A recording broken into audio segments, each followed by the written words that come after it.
Chers amis de Catholique TV, je vous salue. Selon le calendrier liturgique catholique, aujourd'hui, le 4 octobre, on célèbre bien un saint, Saint François d'Assise, fondateur de l'ordre des frères mineurs. Et justement, par rapport à cette célébration, nous sommes ici au monastère Notre-Dame des Anges à Essassa pour rencontrer d'abord le frère Pierre. Mon frère, bonjour. Bonjour. Peut-être aujourd'hui nous dire, Saint François d'Assise, qui est-il réellement pour l'ordre des Capucins? Aujourd'hui, nous célébrons Saint François d'Assise, fondateur de 3 ordres frères mineurs, plus les sœurs Clarisse qu'il a fondé ensemble avec Sainte Claire et l'ordre franciscain séculier, le tiers ordre. Qui est-il? C'est un saint qui a vécu il y a 8 siècles et qui reste toujours très vivant dans l'Église, qui parle, qui interpelle l'Église d'aujourd'hui par ses valeurs qui sont au-dessus du temps, valeurs évangéliques. Et justement, les frères mineurs capucins, frère Pierre, ils sont ici au Gabon. Où sont-ils représentés concrètement pour ceux qui ne savent pas? Alors, l'ordre franciscain, premier ordre de Saint François d'Assise, est représenté par l'ordre des frères mineurs capucins, ici au Gabon, dans l'archidiocèse de Libreville, notamment dans les différentes paroisses. Nous sommes au sanctuaire Notre-Dame du Gabon. Nous sommes à la paroisse Sainte-Thérèse de l'Enfant Jésus à Essassa. Nous sommes à la paroisse Saint-Thomas d'Entoum et paroisse Notre-Dame de la Miséricorde à Copenhague. Et peut-être un dernier message en tant que frère mineur capucin à l'endroit du peuple de Dieu qui veut. Alors, aujourd'hui, comme toujours, Saint François d'Assise, qui nous interpelle, c'est lui qui est présenté comme un homme de la paix. Lui, il aimait toujours dire que le Seigneur vous donne la paix. Et il prêchait la paix, c'est ce qui est nécessaire aussi pour nous au Gabon dans ce temps de transition, dans ce temps où nous vivons, où nous sommes actuellement. Merci beaucoup mon frère. À côté des frères mineurs, dont des frères capucins, nous avons un deuxième ordre, les sœurs claristes. Et justement, pour parler de cette relation entre Sainte Claire, la fondatrice des sœurs claristes, et Saint François d'Assise, nous retrouvons la sœur Marie de Jésus. Bonjour ma sœur. Justement, je parlais de ce lien entre Sainte Claire et Saint François d'Assise. Quel est-il concrètement? En fait, c'est le lien. D'abord, ils sont, on peut dire, du même village et ils sont concitoyens d'Assise. Et c'est grâce à Saint François d'Assise que Sainte Claire s'est convertie, c'est-à-dire a décidé de quitter le monde pour donner sa vie à Dieu. Et particulièrement, la voie que Saint François d'Assise ouvrait, qui a touché profondément Sainte Claire, c'était une voie de fraternité qui traversait toutes les barrières sociales qui étaient très fortes à l'époque. C'est-à-dire qu'entre les riches, les pauvres, il y avait des classes vraiment on ne pouvait pas traverser. Maintenant, Saint François a voulu fonder une famille religieuse où tout le monde était frère, quelle que soit son origine.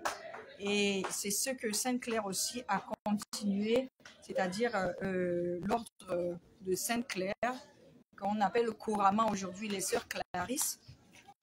C'était aussi dans cette voie de vivre l'évangile, vraiment c'est la base. Et nous sommes un ordre contemplatif, c'est-à-dire que, contrairement par exemple aux sœurs de l'Immaculée Conception, les sœurs bleues, ou bien d'autres sœurs, les trinitaires, qui ont peut-être des écoles ou des dispensaires, dont nous, les sœurs Clarisse, nous restons dans ce qu'on appelle un monastère, c'est une maison de prière, compris pour toute l'église du Gabon et pour le Gabon entier, pour le monde entier.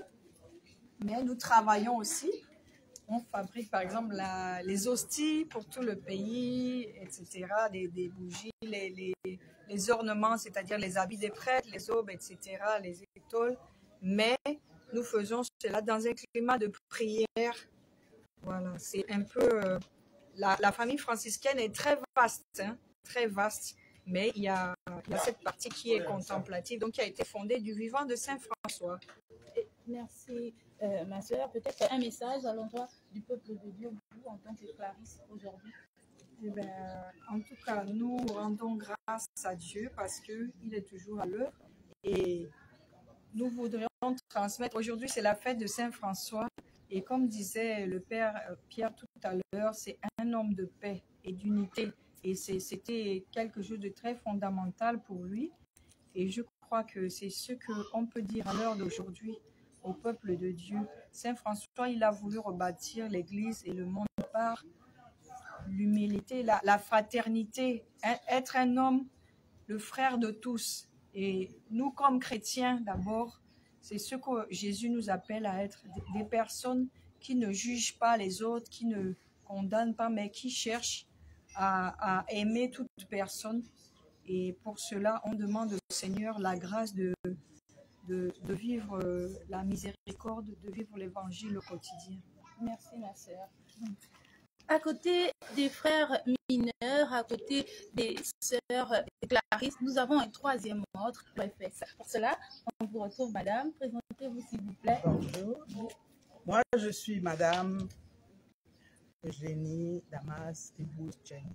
D'accord. L'OFS. L'OFS, c'est l'ordre franciscain séculier, c'est-à-dire un ordre spirituel, religieux, qui s'adresse aux laïcs. Alors nous sommes la figure laïque des ordres que Saint François d'Assise a créés. Et justement, comment on fait pour adhérer à l'OFS? Pour adhérer à l'OFS, c'est n'importe qui demande à découvrir. À découvrir, c'est n'importe qui.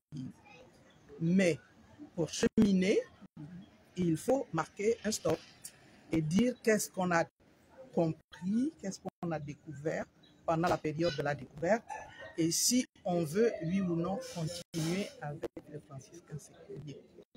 Parce qu'il faut une longue, enfin, pas longue, mais une formation de quelques 2, 3, 4 ans avant de terminer comme engagé définitif. Alors, vous allez me demander qu'est-ce que nous trouvons. Voilà. Dans l'ordre franciscain séculier, nous avons trouvé d'abord Saint François d'Assise. Saint François d'Assise est l'homme qui nous a appris qu'il existe une possibilité de retrouver sa paix, quelles que soient les périodes de difficulté que nous rencontrons dans la vie laïque. Parce que je pense que dans la vie laïque, on a peut-être 2 fois plus besoin de Saint François d'Assise que les religieux, vu que nous vivons dans le monde. Nous ne sommes pas dans les monastères, nous sommes au quotidien avec tout le monde. Nous devons donc marcher là-dedans. Et Saint François d'Assise nous dit, vous avez déjà une vocation chrétienne, vous êtes chrétien. Moi, je vous invite à acquérir une vocation franciscaine. Nous faisons la différence entre la vocation chrétienne et la vocation franciscaine. La vocation franciscaine inclut tous les charismes de Saint François d'Assise. Il faut être un homme de paix, il faut chercher la paix à tout prix, il faut aimer toute la nature et tous les hommes et les femmes qui sont d'une autre ethnie que vous, d'une autre nationalité, qui ont un autre classement social et tout ça. Il dit, ce sont vos frères, ce sont nos frères que Dieu nous a donnés.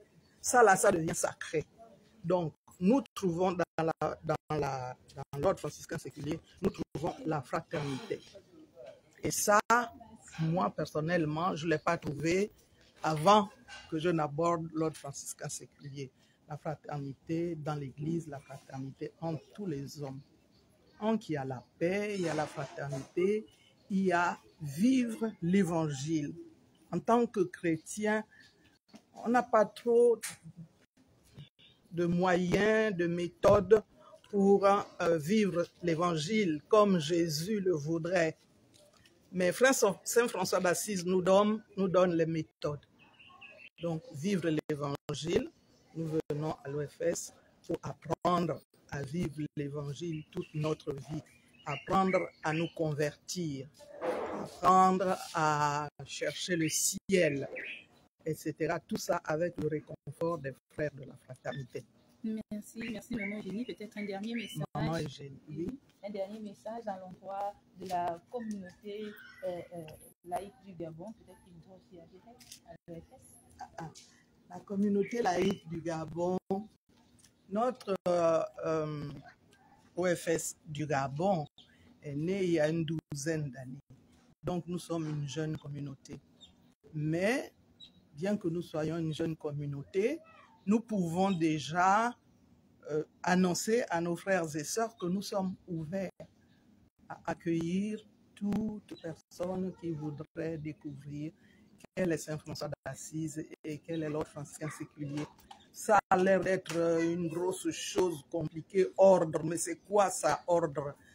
C'est tout simplement une communauté de personnes qui vivent ensemble, qui font le vœu, la promesse d'être franciscains séculiers jusqu'à la fin de leur vie et d'aimer le Christ jusqu'à la fin de leur vie, d'essayer de vivre l'évangile jusqu'à la fin de leur vie.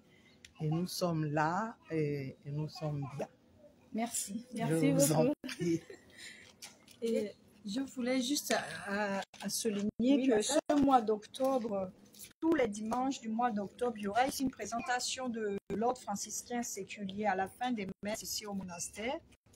Parce que le 5 novembre va commencer la formation qu'on appelle parcours découverte pour les personnes qui veulent s'intéresser, qui veulent adhérer à l'ordre franciscain séculier qui sont au commencement. Donc, si vous êtes intéressé par tout ce que nous a dit Maman Eugénie, vous pouvez venir les dimanches ici au monastère.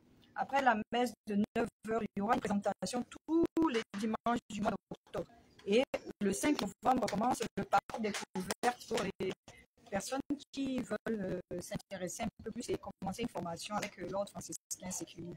Merci, Sœur Marie de Jésus pour cette précision. Vous l'aurez compris et surtout, nous tenions à rappeler ici qu'aujourd'hui, au 4 octobre, au moment où nous célébrons Saint François d'Assise, il y a bien ces 3 ordres au Gabon qui sont prêts encore à accueillir le monde. Chers amis de Catholique TV, je vous dis merci et à bientôt.